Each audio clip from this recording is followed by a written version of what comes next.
Hey, everybody, welcome back to the show. If you're new here, my name is Grant Ellis. I am a financial advisor and the host of this show. I also own Ellis Retirement Group out of Collierville, Tennessee. We help people with their money. And here's the deal. I'm going to try to make this a little bit less formal, a little bit less edited feeling. It's funny when you get on camera or you get on a microphone, it's very, very easy to try to make everything as polished and perfect as you possibly can. I don't want to do that anymore. First of all, because it's not me. It's not really who I am or how I do business. I love hearing people's stories. I love connecting with people. One of the most enjoyable things for me in the line of work that I'm in is just meeting people and getting to hear their stories. And that sounds crazy. And I promise you, if you were a young financial advisor and you're meeting with people and saying like, listen, I just love to get to know you a little bit, they're going to look at you like you're crazy and think that you're trying to sell them something. And the reality is, I do. I love it. It's the reason I podcast. It's the reason we have a YouTube channel. I love hearing stories and I love helping people. That is as cliche as it gets. I feel like you should get that knitted on a pillow somewhere, but it's the truth. It's just fun. And it took me a long time to get there. Believe me, you don't get into the financial advisory world usually simply to help people. You get into the financial advisory world because you think you can make good money. And that's okay. But in the end, you get to a point where you realize, hopefully, that that's not enough and you need to connect something deeper within yourself. And for me, that's just getting to know people, hearing their stories and seeing if I can help them. And that's what I do. And I love it. And I'm excited to do it. So that's just a quick side note as we get into this episode that I'm going to try to be more me. I don't know what that means. And it's hard to do because especially if you're on social media at any capacity or you're watching news or you follow any other accounts, it's very easy to compare yourself to other people. It's what people do with money all the time. And this has nothing to do with what we're talking about today, but it's a good side note. With money, it's not that we are rich or poor or in between or whatever. It's that we are comparing ourselves in one form or fashion to someone else. Usually, most people struggle with this at some point in their lives. So you could be in the top 1% in terms of income. Let's say you make $500,000 a year. You could feel wealthy, you could feel well off, and then you could move to a new neighborhood where everyone makes more money than you, and it would be natural for you to feel like you don't have enough, even though you do. So weirdly, subconsciously, you know you have enough. Your bills are paid, you can go on vacations, you can do all the things, but because you are surrounded with people who have more than you anchor to what they have, not to what you have. And that's a whole, maybe we'll get into that sometime. There's a psychological element to that. Money's a weird thing. How much you have, how much is enough, all of those questions are really important to think through, but that's not the topic of today's show. The topic of today's show is the number one question that I get asked as a financial advisor. I get asked lots of questions, as you can imagine. We deal with both people preparing for and entering retirement, kind of the whole financial planning, investment management, like more traditionally what you would think of that a financial advisor does. We do that. We have people as young as, 30s. We don't deal as much with people that age, but we do have people in their 30s. And I think our oldest client at this point is 84. Something like that. So kind of all in between. But the focus is really whether you're 40 or whether you're 80, you're preparing for, entering, or in retirement. And there's just so many different phases and stages along the way that you've got to deal with. And that's what we do, and people are familiar with that. We also have another side of our business where we help companies with their 401k plans. We don't talk about that near as much on this show because it's not really what we do. But as part of that, we have conversations all the time with employees. And so you think about it, we help a company with their 401k. We have the opportunity to provide financial guidance and support to the employee base. So that means we have hundreds and hundreds and hundreds of conversations every year with employees, and we get asked all the questions. It's, again, one of the favorite things I get to do is to meet with employees that don't have access to anybody to help them with their financial lives. And because they are part of this company, provide them this benefit and help them and answer all their questions. So all that to say, we get a lot of the same questions over and over again. That's great for us because it allows us to understand what is going through people's heads. We always encourage our clients, people we're meeting with, friends, family, whatever, let us know what's in your head. What are you concerned about? What scares you right now? What makes you happy and excited? People always assume that any question they have about money is a dumb question. I hear all the time. I'm not telling you. It reminds me of being a kid in middle school when you're asking a question to the teacher. There's always that caveat, that hedge of saying like, listen, this is a really stupid question. And then the teacher's like, no, there are no dumb questions. Well, I say that all the time now too. There are no dumb questions because the reality is there are no dumb questions. You're not supposed to know this stuff. I've spent the last 21 years learning and training, and it changes all the time. I don't know everything. Now, if I do this as a professional, that's my living. It's how I feed the family and pay the bills. Why would we expect people who don't do this to understand it? I don't know why that is. And money is one of the only subjects. So I don't go to a school where my wife teaches and expect to know everything there is about teaching and education. That would be absurd. But for some reason, when it comes to money and finances, we just assume that everybody knows what a mutual fund is. We assume everybody knows what asset allocation means and what diversification means and all these terms and what the market means when people refer to the market being up or down. We just assume everybody just knows these things. And I'll give you a little bit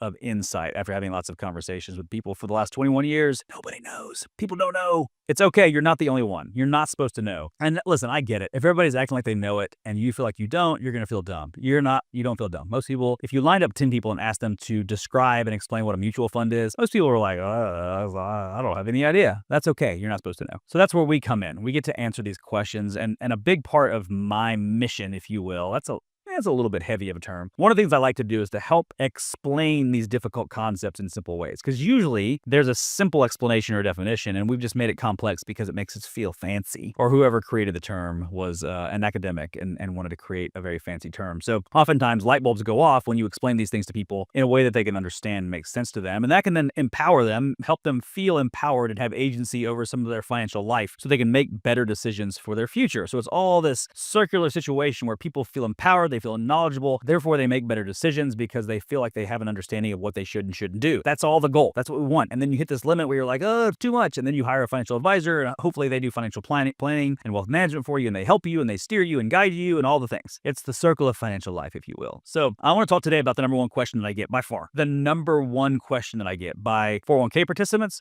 by clients, by prospects, by friends. Number one question I get as a financial advisor is... I just drum rolled. Listen, we're going to pause for a second. I promise to never do a drum roll again. I don't know where that came from. I've never done a mouth drum roll in my life. And for some reason right there, I decided that today was going to be the day that I was going to do my first drum roll with my voice. And I'm not going to do that anymore. Not really a drum roll kind of guy. So without further ado, the number one question that I get as a financial advisor is this. Am I going to be okay? And let that sit there for just a second. Am I going to be okay? So it's not, how is my budget? It's not, is this a good investment? It's not, how do I save for my child's college education? It's not, how do I pay less in taxes? It's not any of those things. It's always, am I going to be okay? And I want to talk through this for a minute and then help you understand how we think about and answer that question. So what this means, the reality of this question means that money is so much more than just money, that money is an emotional thing. It is a psychological thing. It is integrated into everything we do, whether we like it or not. And so it's not as simple as the numbers, the dollars and cents, or even the plan and the actions. If it was, everybody would have control of their finances. Everybody would end up in a good spot, right? Spend less than you make, invest money, save money over time, and you're going to be fine. But the reality is that's not the way it works, because money is emotional. It's tied to a lot of our self of security and well-being and our ability to survive and feed our families and all the things. And there's a whole different discussion about whether that's good or bad. Listen,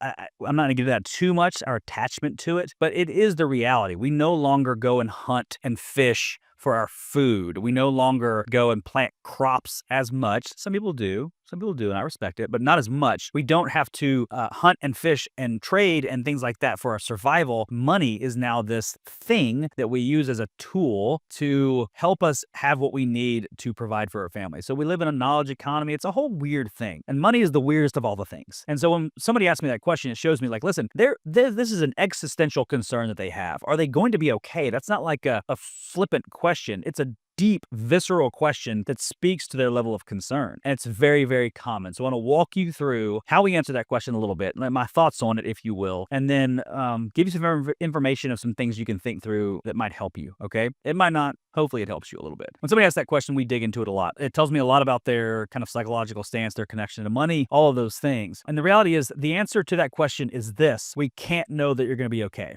And I don't usually lead with that, but I'm going to lead with that here because I think it's important to know. You can do all of the things exactly as you should, with air quotes, meaning you've got a financial plan. You've got your insurance in place. You are overinsured. You have disability insurance, life insurance, car insurance, umbrella coverage policies, all the things. You have an estate plan in place. You have a will. You have powers of attorney. You have medical directives. You have investments, and you are diversified and low cost, and you leave them in there and you set it and forget. Like, you have a plan with goals, financial goals that are attached to action items during different phases of life. You've planned for everything. You can do all of those things well and still not be okay. And I know that seems like really bad news, but to me, that news is freeing, right? Here's why.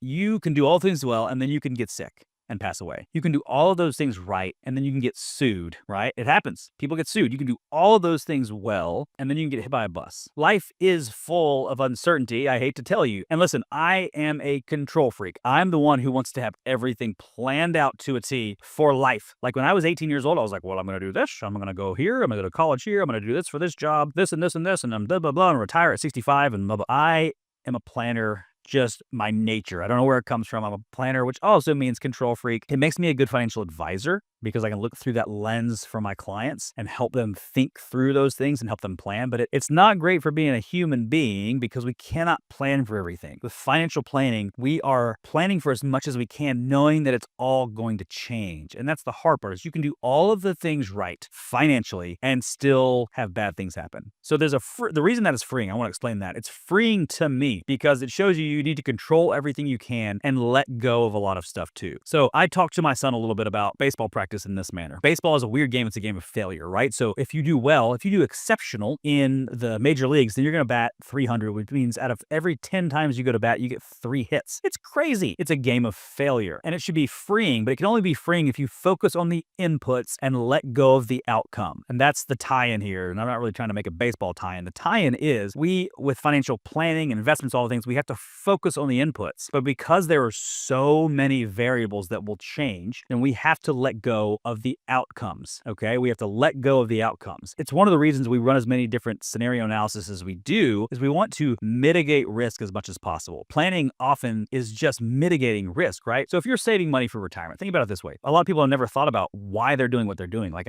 hey, I'm saving money in my 401k for retirement. Like, okay, tell me about that. What's the goal? They're like, well, I want to have some money. And I'm like, yeah, okay, but what does that mean? Like, what happens then? So you hit that day, what happens? I'm like, well, I don't know. Like, okay, so we have to get somewhere now. So first of all, we're going to attach specific goals to it. Let's say you want to retire at 65. That's part of a specific goal. Yes? Yeah, sure. That sounds great. Okay. You want to retire at 65. How much money do you need? No idea. All right. Well, we have to reverse engineer that then, right? How much money do you need to pay yourself every month when you retire? I don't have any idea. Well, let's start somewhere. So let's start with 75% of your current expenses. And they're like, okay, so let's say that's $5,000.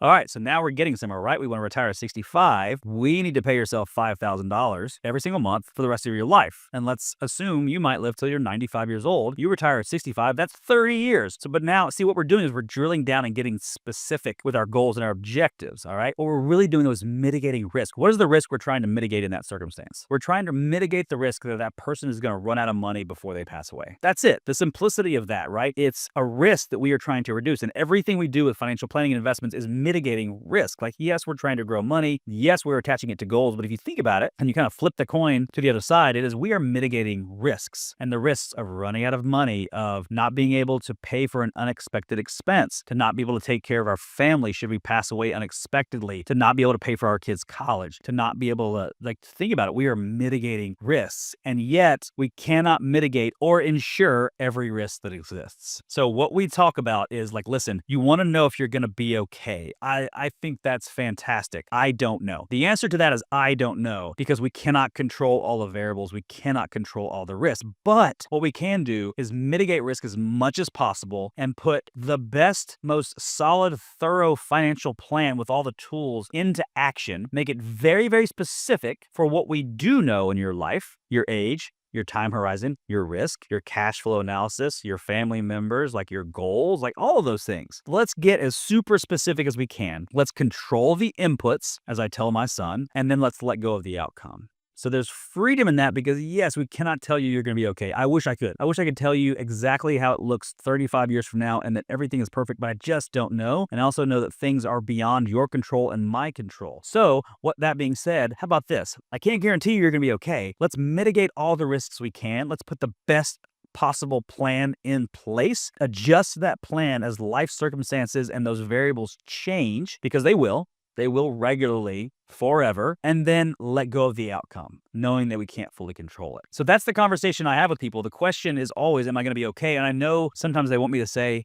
yeah, you're going to be fine. I can't say that. That would be a promise that I can't deliver on. So instead, what we're going to do is talk through the idea that we don't know for sure, but we can help you put an amazing plan in place that mitigates as many of those risks and variables as possible. And then we have to let go of the outcome some because there are things that are simply beyond our control. And it's the part about financial planning and investment advice that drives me crazy because I want everything to be black and white. I want it to be concrete. I want it to be an equation, X plus Y equals Z. And earlier in my career, when I was younger, that created a lot of stress and anxiety in my life. It really did because I was so focused on trying to control the outcomes, right? Oh, I got to do this, and we've got to control this outcome and everything. And I would get very nervous about the financial plan because, as you can imagine, when you have kids and all the things, like stuff's just changing all the time, you're like, oh, I'm never going to be able to retire. And I used to joke with my wife, we're going to have to live at the rescue mission and all the thing. And it's like, oh, and it just became this ball of anxiety because I was trying to control the outcomes, and you can't do it. And so for the shift in my head, even personally in our own financial lives and with our clients, was, okay, I can't do that. I have to let go. The weird part is you can actually have more influence by letting go. We're going to plan as much as we can. We're going to do all the things. We're going to put all the things in place within reason, and then we're going to let it go, knowing that we can't control it. So hopefully that'll help you think through that a little bit. I encourage people to think through that because with financial situations, money, investments, all the things, it's easy to get kind of wrapped up in your own head around the fear and the uncertainty and whatever else. It's just a big jumbled mess sometimes. And I hate it when I see people that are in that state and they feel like they can't ask those questions. That is what we are here for. As a financial advisor,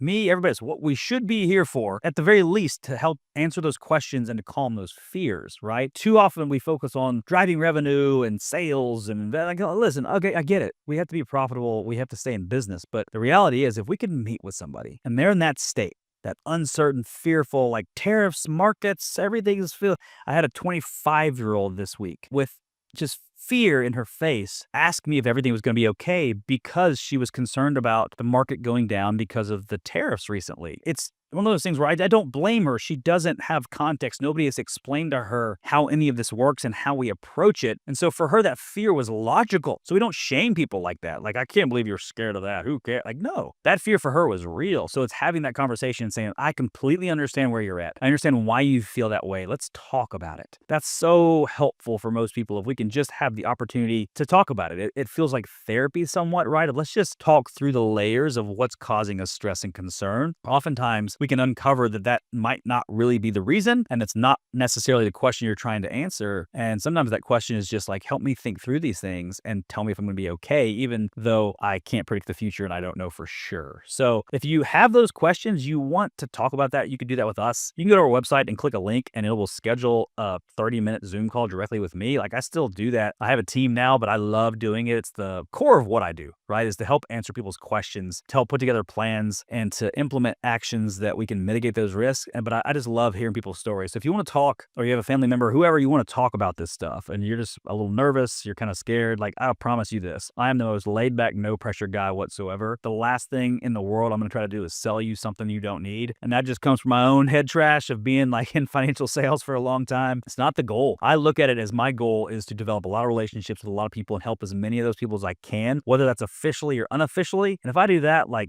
I'm going to sleep good at night. You know, I'm going to have a good life at the end of my life, whether that's tomorrow or when I'm 95 years old. I'm going to look back and be proud of the way I did business. And so that's my commitment to anybody I talk to is like, I'm not going to try to sell you anything. If anything, I am anti-salesy to a fault. I need to be a little bit better at telling people what we do and how we do it. But I love to do it. So feel free to go to the website, click a link. If you like this, shoot it to a friend, follow it. I don't know what you do. Subscribe, do all the things. It's super helpful. There's obviously no pressure. But again, being kind of anti-salesy and not great at sharing the message, if you will, anything you do like that is helpful because I believe the algorithms, the AI underlords, if you will, forward it to other people and let them know it's available. So I appreciate you listening. Hopefully this helps. The question, are you going to be okay? If you're still uncertain about that, you want to talk through it, hit me up. Go to the website, click the link, schedule a call, shoot me an email, whatever, carrier pigeon. I don't care. However you want to, it's perfectly fine, but I'd love to talk to you. So until next time, have a great one. We'll see you soon.